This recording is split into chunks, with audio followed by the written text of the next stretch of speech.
Essa aqui não tá escrito não, que eu vou te perguntar. E o lance lá do... Ficou puto com o Nando Moura, cara?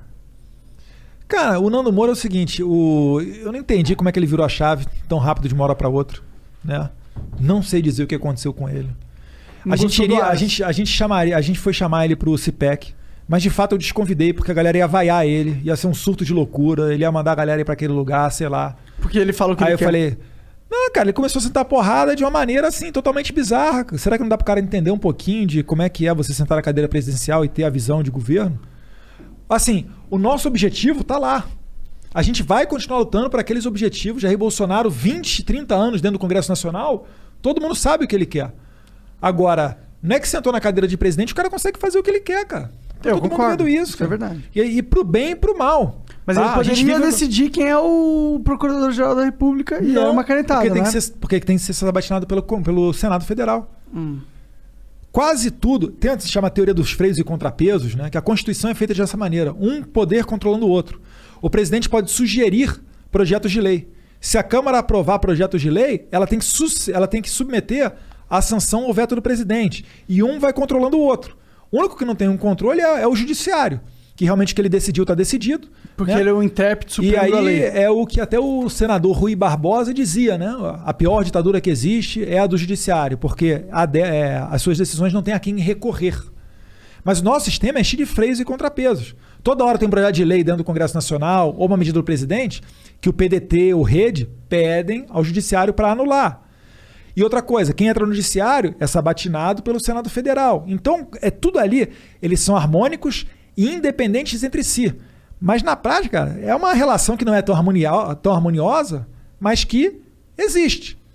O PGR é só o presidente canetar? Não, ele pode canetar um cara que vai chegar lá no Senado e ser contrário. E aí? Eu entendo, mas existe... acho que... sendo advogado do diabo aqui um pouquinho. A gente está jogando o jogo de acordo com as suas regras. Se a gente pisar fora das regras, é ditadura. Vocês querem ditadura? Eu não quero. Não. Mas, sendo advogado do diabo, eu acho que o argumento do Nando Moura é o seguinte: você tem um navio à vela, e aí o vento tá soprando, tá ligado? A forma com que você posiciona a vela diz muito sobre o seu navio, em que direção você quer ir. O argumento do Nando Moura, na minha visão, é... No momento que o Bolsonaro colocou o Aras, a vela se moveu para uma direção que não era uma direção que a gente queria ver. A vela se moveu. Eu não queria ver o Aras. O Aras é um insider. Ele é um cara dentro do jogo de poder.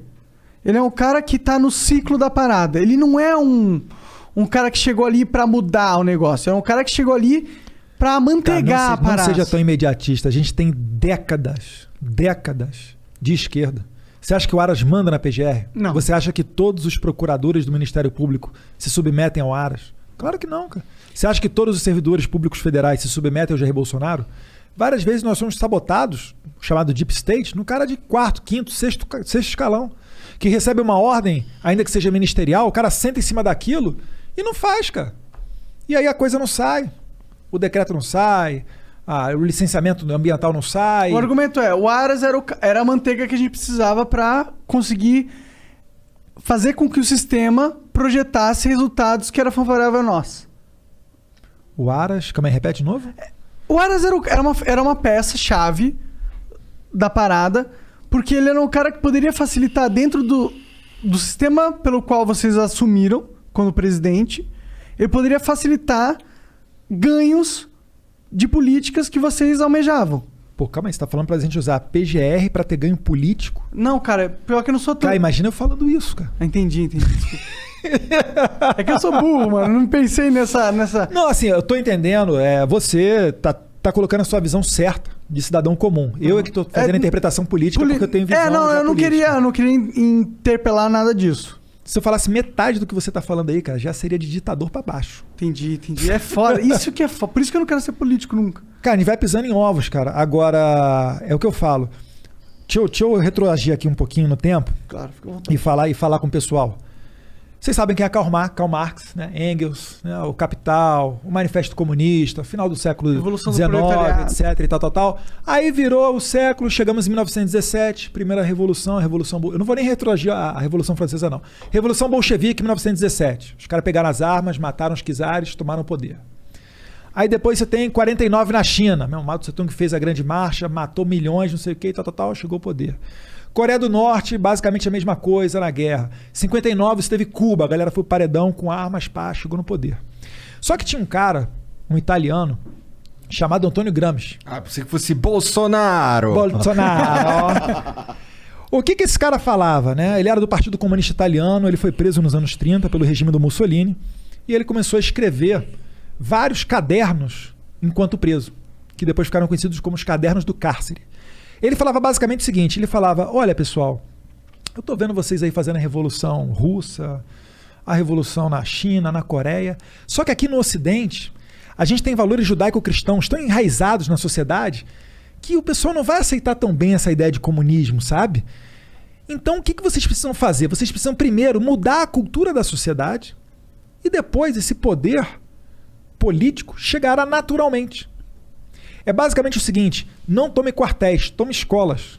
Faça a revolução cultural que os socialistas, hoje socialistas ou progressistas, né, mas naquele tempo marxistas, comunistas, vão chegar ao poder sem que as pessoas nem se deem conta disso, utilizando-se das regras democráticas.